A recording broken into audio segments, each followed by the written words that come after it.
El siguiente segmento tiene contenido o opinión. La entrevista en A Primera Hora. Analizamos los hechos del momento junto a sus protagonistas. Muy bien, 7:36, gracias por la sintonía. Seguimos en A Primera Hora a través de la señal de Majestad Radio. Recordar a nuestra audiencia, estamos con nuestra señal abierta en Pichincha, Esmeraldas y Manabí. Estamos en Santo Domingo de los Áchilas por televisión a través de Majestad Televisión. E igualmente para los suscriptores del sistema TVNet nos pueden sintonizar en el canal 3 en Santo Domingo de los Áchilas. Estamos por internet por www.radiomajestad.com. Ahí pueden encontrarnos en justamente nuestra web, el real audio de la información que generamos y la transmisión en simultáneo por Facebook Live a través de las fanpages de Majestad Radio y también de Primera Plana. Primera Plana, nuestra fanpage, donde además estamos anclados como A Primera Hora. Pueden encontrar nuestros contenidos e igualmente información que se genera a lo largo del día, preparada por nuestro equipo de trabajo. Si se perdieron alguna entrevista, nuestro comentario, nuestro programa completo, no importa, ustedes pueden igualmente ingresar a nuestro canal de YouTube y ahí van a encontrar todos nuestros contenidos. Abrazos para todos. Recibimos ahora mismo en nuestra mesa de trabajo a el empresario Ramiro Galarza. Él ha sido procesado por el caso Sobornos 2012-2016. Él ha sido señalado por el tribunal que sentenció a los involucrados en este caso, entre ellos al expresidente Rafael Correa y el ex vicepresidente Jorge Glass. Ramiro Galarza figura en el grupo de empresarios que han sido catalogados por el Tribunal de Justicia como autores directos dentro de este proceso. Ramiro Galarza ha sido sentenciado a 8 años de prisión. Entiendo que a través de su defensa ha preparado ya la presentación de los recursos correspondientes para enfrentar justamente esta sentencia. Nos atiende Ramiro Galarza. ¿Cómo le va, Ramiro? Bienvenido, buenos días. Buenos días, señor Vela. Mucho gusto a los tiempos y a los tiempos. Que está muy bien. Igualmente en lo que cabe, a Ramiro Galarza lo conocí hace años por su paso en la función pública en el Ministerio de Economía y Finanzas en su momento. Ahora justamente generamos esta entrevista desde su condición de empresario y frente a esta situación a partir de una sentencia judicial. Para poner en contexto, para que conozca nuestro público, ¿quién es Ramiro Galarza y por qué fue involucrado en el caso Sobornos? Por favor. Muchas gracias nuevamente, señor Vela, y saludos a su audiencia. Gracias por la entrevista. Solo una cosita antes quería comentarle. Yo creo que todos los días deberíamos hacer un botito de unos 5 segundos, así sea, de silencio, porque todavía se está muriendo mucha gente en el Ecuador. Y ya con tanto problema que tenemos, los que nos quedamos vivos, nos estamos olvidando de las personas que están muriendo. Y hay mucha gente que está perdiendo sus familias. En Guayaquil, obviamente, muchísima gente, pero aquí en Quito también ya hay gente que ha perdido su vida y les mando yo por lo menos un abrazo de solidaridad a todas esas personas y decirles a las personas que no podemos olvidarnos. Miren, yo soy un empresario ya desde hace más de unos 10, 15 años, más o menos desde que salí del Ministerio de Finanzas. Empecé una empresa de construcción y fui creciendo, compré participaciones en otras, de entre esas compré una participación minoritaria en la empresa Concermin, que la compré justo después de que fui incluso candidato a la Asamblea Constituyente por la Democracia Cristiana, candidato opositor. Perdimos largo cuando Rafael Correa ganó la Asamblea Constituyente de Montecristi.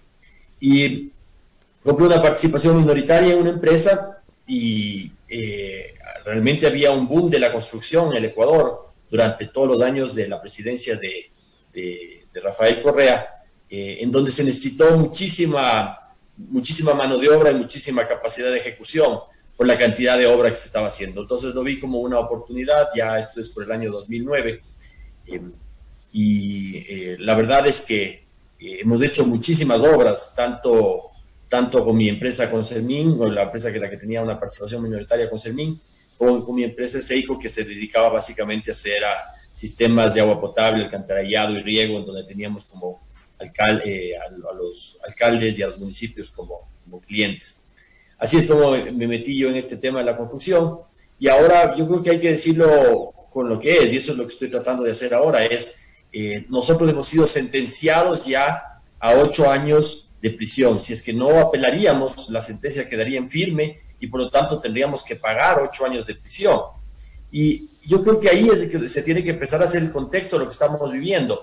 Estamos viviendo un juicio entre ciudadanos, en este caso yo y muchos otros ciudadanos, incluso Rafael Correa, que también es un ciudadano, contra la Fiscalía, contra el Estado ecuatoriano. Y la diferencia de recursos, la diferencia de abogados y la diferencia de policías que tiene la Fiscalía y nosotros es abismal. Y entonces en ese contexto uno tiene que entender que las leyes y los principios internacionales lo que dictan es que la Fiscalía tiene que probar sus acusaciones más allá de cualquier duda razonable. A diferencia de lo que hace un periodista o lo que hacemos cuando hacemos opinión, en donde solo con una conjetura nosotros ya podemos decir que una persona es culpable o que una persona no es culpable. En este caso, la Fiscalía tiene la obligación y los jueces tienen la obligación de probar algo y de sentenciar a alguien cuando se ha probado más allá de cualquier duda razonable. ¿De qué lo acusó la Fiscalía usted, Ramiro Galarza? Mire, en realidad las pruebas con las que se nos ha acusado o con las que se nos ha sentenciado ya, porque nosotros ya no estamos solo acusados, y esa es la diferencia. Yo creo que, recalco, tenemos una sentencia de 8 años de cárcel, donde cuando habían muchísimos, y se nos ha sentenciado por dos pruebas básicas realmente. Eso es lo que consta en la sentencia. La primera es el testimonio anticipado o el testimonio de la señora Pamela Martínez. Y esto es increíble, la verdad, porque aquí sí hay que poner el dedo donde es. El señor juez León realmente nos engañó durante todo el juicio a todos los que estuvimos en este juicio, a todos los defendidos. Porque el testimonio anticipado de la señora Martínez se suponía, y nos dijo el juez textualmente, que eso debía servir solo para liberar o para defenderse a la señora Pamela Martínez. ¿Por qué digo esto? Porque todos los abogados que estuvieron en ese juicio pidieron hacerle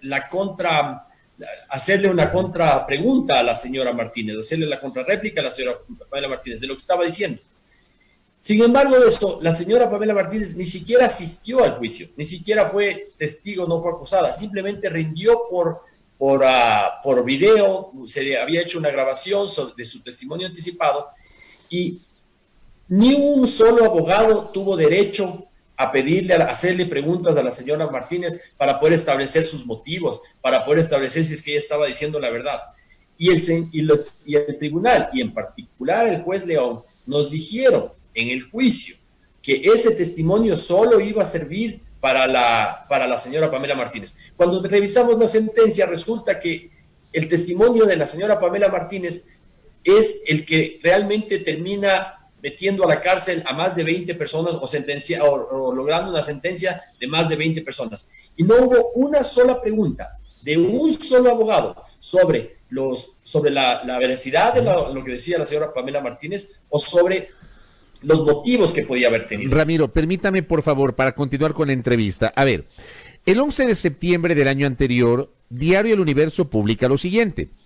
Consermín registró ingresos por 539 millones de dólares durante el correato. Ese es el titular de la nota. Dice, casi $500,000 en facturas de servicios usados por Alianza País registra la empresa Construcciones y Servicios de Minería Consermín Sociedad Anónima, según información del caso que investiga la Fiscalía General del Estado, conocido como Sobornos 2012-2016. Esta empresa quiteña tuvo ingresos por 539 millones de dólares entre 2007 y 2017, según sus estados financieros. En ese tiempo, al menos 20 obras que ascienden a unos 338 millones de dólares, según una revisión de Diario El Universo en el portal de servicio de contratación de obras públicas, CERCOP, y documentos oficiales. Dice, uno de los accionistas y gerente de Consermin, Ramiro Galarza Andrade, no atendió la entrevista. La fiscalía lo vinculó al proceso y al exgerente Edgar Salas. Entre las obras adjudicadas consta la rehabilitación de la vía Puerto Viejo-Pichincha en Manabí por 26,7 millones de dólares. La adjudicó el Ministerio de Transporte y Obras Públicas bajo el mando de María de los Ángeles Duarte, que también está procesada. Esta cartera la adjudicó además a construcción de la vía Chuchufindi-Puerto Providencia en Amazonía por 34 millones de dólares en 2011. Pero en la parte de arriba, reitero, dice casi medio millón de dólares en facturas de servicios usados por Alianza País, registra Consermin. ¿Es real esto, Ramiro? Señor Vela, lo único que ha logrado probar la Fiscalía y la nota periodística me parece que va básicamente lo mismo. Es decir, Consermin es una empresa contratista del Estado, del Ministerio de Obras Públicas en particular, desde el año 94, no desde el año 2007. La ejecución de Consermin de obras debe ser muy por encima del número que está hablando, así como todas las otras empresas contratistas que tuvieron participación cuando hubo esta demanda de infraestructura. Sí, Consermin es una empresa contratista, ha sido una empresa contratista y lo que se probó es que hemos sido una empresa contratista y que incluso cumplió con todos los contratos que se mencionan en esta nota periodística. Lo de las facturas, hay que diferenciar dos cosas. Existen, cuando salió la nota periodística del señor Villavicencio, yo era ya en ese momento gerente general de Consermin.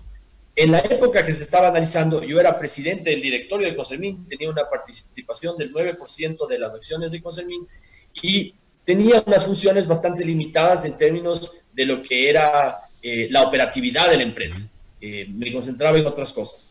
Pero no en el pago de facturas o en el pago de servicios o resolver el pago de servicios de la operatividad plena de la empresa, porque eso era función de otra zona. Sin embargo, de esto, lo que apenas se hizo la publicación del señor Villavicencio, yo envié todas las facturas que existían en la presentación del señor Villavicencio que había pagado Consermin, las declaré a la unidad de lavado de activos como facturas que llamaban la atención. Efectivamente, cuando fueron los peritos, yo no tenía conocimiento de estas facturas en el momento que se pagaron. En el momento que se las publicó en la publicación de Villavicencio, yo las declaré como facturas que llamaban la atención. Eso era lo que yo conocía hasta ese momento. Cuando estuvimos en el juicio, efectivamente, uno de los testigos de la señora fiscal fue una de las personas que había recibido facturas que están haciendo referencia el diario El Universo, que efectivamente se pagó. La persona que declaró dijo que esas facturas habían sido pagadas para un servicio de lonas, para comprar unas lonas para Consermin. Yo no tenía ni conocimiento de la compra de lonas, como no habría podido tenerlo jamás. Pero si se compraron lonas, tenía que haber explicado a qué servían esas lonas. Aquí lo que ha hecho la Fiscalía es decir, y lo que está diciendo la nota periodística, es que por las facturas nos dieron el contrato o nos dieron los contratos. Sin embargo, hay que aclarar que más allá de cualquier duda razonable, lo que significaría para que a uno le metan 8 años preso, porque para uno lo sentencien 8 años preso, lo que tendrían que decirnos es una factura, a quién se pagó, qué contrato le dieron, cuándo le dieron y dónde le dieron. Aquí lo único que se ha presentado en las notas periodísticas y en la Fiscalía, que es la pena de lo que está sucediendo, lo único que se presentó fue una lista de contratos y una lista de facturas. Pero en ningún momento se ha presentado que tal factura sirvió para darle tal contrato y que tal servicio se dio para recibir tal beneficio. Lo único que se ha probado es que las empresas que estamos ahí, en este caso Consermin, era una contratista del Estado y que pagó una factura de lonas de un señor que fue a dar la declaración.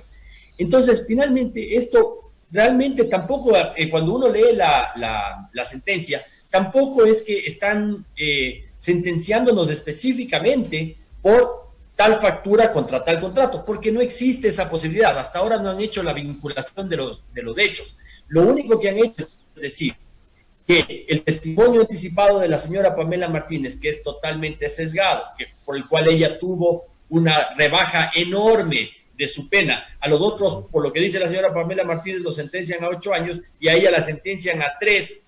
Y con 3 años ella ya ni siquiera tiene que pagar cárcel. La señora está totalmente libre. El esposo de la señora, que sí aceptó haber cobrado $200,000 a Odebrecht y que no pudo justificar por qué le había cobrado, el señor ni siquiera ha sido imputado. Y la otra razón y la otra prueba verdadera la otra prueba por la que nos sentencian, y esa sí prueba que dice la sentencia, que es la que se utiliza en nuestra contra, es el famoso disco duro o los famosos archivos de Excel de la señora Terán. Y aquí es otra cosa que es nuevamente un atropello enorme a los derechos que tenemos de tener un juicio justo, porque como dice mi abogado, todas las personas que vamos a ver un abogado penalista cuando nos han enjuiciado yo no he hecho nada y estoy quebrado. Eso es lo que dice mi abogado, que dicen todos. Pero aquí el caso es ese disco duro, ese archivo que se cambió tantas veces. Los mismos peritos de la fiscalía dijeron que tuvieron 3 alteraciones desde el 2013, al menos 3 alteraciones. Se trató de hacer un peritaje internacional a ese archivo, a ese disco duro. Y el señor juez León y el tribunal de los jueces nos negaron el derecho a poder refutar una prueba tan grande que se utiliza enteramente en la sentencia, tan importante para la sentencia, que ni siquiera nos permitieron hacerle un peritaje internacional. Nos negaron el derecho a ver qué era lo que decía, quién había manipulado y cómo había manipulado ese archivo. Tan grave es ese archivo que en un momento, cuando salió la denuncia del señor Villavicencio, mi nombre no aparecía Ramiro Galarza. Cuando ya pasa ese archivo a la fiscalía, aparece el nombre de Ramiro Galarza. Es decir, en unos archivos sí salí y en otros archivos no salí. En unos archivos incluso salí con un nombre cambiado, aparentemente, porque parecería que simplemente fue un error. Salía el señor Ramiro Salazar. Entonces, los atropellos que hemos tenido por parte de la fiscalía, pero sobre todo por parte de los jueces, al no permitirnos defenderlos, ni siquiera en igualdad de condiciones. ¿Usted cree entonces, con este relato, y yo evidentemente he procurado que usted explique para conocimiento nuestro y de nuestro público su versión y su situación, ¿usted cree que con este relato y el hecho de que sorpresivamente fue vinculado, terminó convirtiéndose en una suerte de, y perdón el uso del término, una suerte de chivo expiatorio? No creo, porque la verdad, yo no creo que yo sea un target político, ni ninguno de los empresarios que estamos ahí. O sea, no sé, ¿le conoce usted al señor Fontana? El señor Fontana tiene 75, 80 años, no está yendo para una carrera política. Mi ex socio Edgar Salas está en una condición similar. Muchos de ellos han deteriorado su salud notablemente. Yo creo que lo que está sucediendo aquí es que hay una gran cantidad de gente que quiere verlo preso al expresidente Rafael Correa y necesitan un grupo de personas que se vayan presos con él para poder justificar que ha habido cohecho. En el caso nuestro es increíble porque una tercera prueba, que esa sí es la única prueba que es solo a nuestro caso, es el caso de, hay una referencia en el archivo de Excel que dice: a Ramiro Galarza lo voy a presionar con $200,000 para el pago cuando le pague el convenio de pago de Valvanera Bucay. Consta explícitamente en la sentencia eso. Imagínense esto: si es que alguien nos estuvo presionando, eso ya no es cohecho, eso es concusión, y el que debería irse preso es obviamente el funcionario público que estuvo presionándonos. Sin embargo, lo más anecdótico de esto es que ese convenio de pago a mayo del 2020 hasta ahora no lo pagan. O sea, ni siquiera caímos en la confusión. Un convenio de pago del 2013 que se utiliza en la sentencia para sentenciarnos a 8 años presos. ¿No le pagan todavía? Todavía no nos pagan. ¿Durante 7 años no le han pagado? Más de 8 años, porque esa obra está terminada desde antes. Es un convenio de pago que se utiliza para pagar obras que no se pudieron meter dentro del contrato por una circunstancia u otra. Pero los convenios de pago también se hacen cuando la empresa pide más plazo o no termina cumpliendo con los plazos. ¿Ustedes cumplieron o no? En esa obra, la explicación sobre los convenios de pago puede ser larguísima. Sí, es una y además varía según la naturaleza, pero es una figura de la cual a ratos también ha habido abusos en la administración pública. Sin duda, y cuando hay abusos tienen que seguirle a la persona, probarle el abuso y sentenciarla. Pero lo único que podemos pedir nosotros, yo no vengo a pedir que la opinión pública me declare inocente. Lo único que estamos pidiendo es que nos den un juicio justo. ¿Cómo puede ser posible que el testimonio más importante de todo el juicio, el testimonio con el que se nos mete presos 8 años, no es una sentencia pequeñita, 8 años de cárcel es lo que nos están pidiendo, se hace a través del testimonio de una señora que no pudo recibir una sola pregunta de uno solo de nuestros abogados, que dijo lo que le dio la gana? Inclusive esta señora en su testimonio no me nombra a mí. Sin embargo, de eso igual me sentencian a 8 años plazo. Pero es increíble que la piedra angular del caso, que es el testimonio de esta señora, no haya tenido una sola pregunta por todas las defensas que estuvimos aquí. Y la señora, a cambio de eso, obtiene 3 años de sentencia, ni un solo día adicional de cárcel al que tuvo con prisión preventiva. La familia de ella protegida a pesar de haber aceptado que recibió $200,000 del esposo de Odebrecht, con facturas cruzadas con Odebrecht. Ella lo aceptó, se puso a llorar en el testimonio anticipado, en el audio que recibimos del testimonio anticipado, y sin embargo, a las otras personas nos ponen 8 años de prisión. Ramiro, le hago una pregunta puntual. ¿Concermín pagó facturas por $500,000 para eventos o para actos relacionados con actividades proselitistas de Alianza País? Miren, como yo le estaba comentando, en el 2013 y en el 2014 que se pagaron esas facturas que salieron en la nota periodística del señor Villavicencio, constaban una serie de facturas que yo no tenía conocimiento, porque en el momento que se pagaron esas facturas, yo no era el mandante de Concermín, yo era el presidente del directorio de una empresa. O sea, sí se pagaron facturas. A eso voy. Las facturas se pagaron una serie de facturas, y esas facturas fueron en todos los casos que la fiscalía llamó a las personas a rendir versión, dijeron que esas facturas fueron para servicios de Concermín.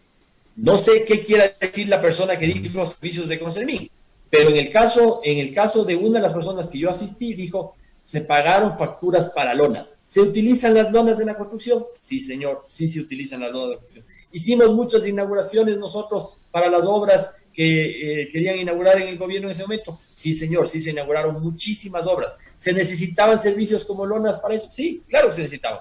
¿Se necesitaban servicios de alimentación para hacer las inauguraciones? Claro que se necesitaban.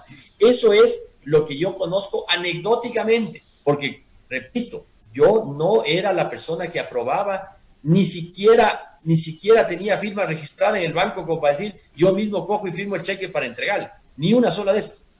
Pero ya en el tema del juicio, porque lo importante, señor Vela, usted y cualquier periodista puede acusarnos y puede pensar lo que la opinión que ustedes tengan, y puede decirnos: bueno, estos señores pagaron facturas para tal cosa. En el juicio tenía que probarse que tal factura sirvió para obtener tal contrato. Eso no se ha hecho. Lo único que se ha hecho es lo que está haciendo usted.